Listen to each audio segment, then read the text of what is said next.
Bonjour à tous, au sommaire, les chinoiseries de Ferrari, un nouveau souffle pour le Mercedes Classe G et la Daihatsu Copen, c'est fini. Avant cela, du rififi chez General Motors.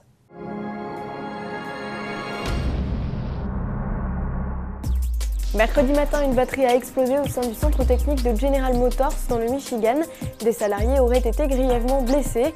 GM se veut rassurant, il précise qu'il s'agissait de batteries prototypes testées en conditions extrêmes, sans rapport avec une Chevrolet Volt ou une quelconque voiture de série.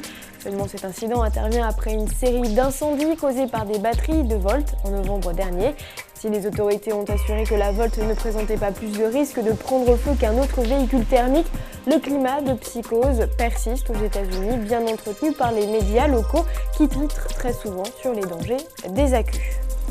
À l'approche du salon de Pékin, Ferrari organise toujours un événement particulier pour émerveiller les richissimes clients de l'Empire du Milieu. Cette année, la firme se démarque davantage puisqu'elle célèbre un anniversaire.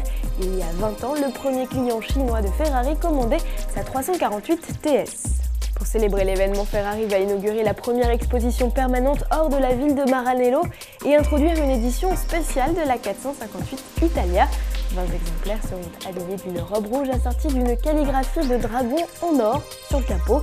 Il est encerclé de bandes noires et dorées qui symbolisent un circuit de course. De l'or que l'on retrouve également sur les jantes et dans l'habitacle, qui est complété d'une plaque commémorative. Prix non communiqué, vous vous en doutiez. Après le GLK, c'est au tour du Classe G de passer par la case restylage. Mercedes offre à son baroudeur né en 1979 de subtiles évolutions. Une barrette de diode fait son apparition sous les projecteurs. La calandre reçoit 3 lamelles chromées plus épaisses. Quant aux rétroviseurs et aux anti-brouillards, il profite d'un nouveau dessin. Dans l'habitacle, la firme fait également évoluer le design de la planche de bord et de la console centrale.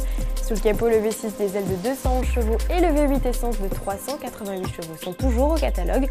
Pour les adeptes de modèles plus sportifs, il reste les versions AMG. La G65 et son V12 biturbo de 612 chevaux est désormais épaulée d'une version G63 pourvue d'un V8 biturbo de 544 chevaux. Commercialisation du Classe G en juin, tarif à suivre. La Copen va définitivement tirer sa révérence. Daihatsu, filiale de Toyota, cessera la production du plus petit coupé cabriolet du monde en août prochain, alors qu'elle fêtera son 10e anniversaire. La Copen, disparue du catalogue français en 2011, clôturera sa carrière au Japon sous forme de série spéciale. En une décennie, Daihatsu aura écoulé plus de 56 000 exemplaires de son cabriolet de poche. Quant à la marque, rappelons qu'elle cessera définitivement ses importations vers l'Europe dès 2013 pour des raisons économiques. Daihatsu n'abandonne pas pour autant ses clients. Les revendeurs continueront d'assurer l'entretien jusqu'en 2025, selon ses dires. À demain.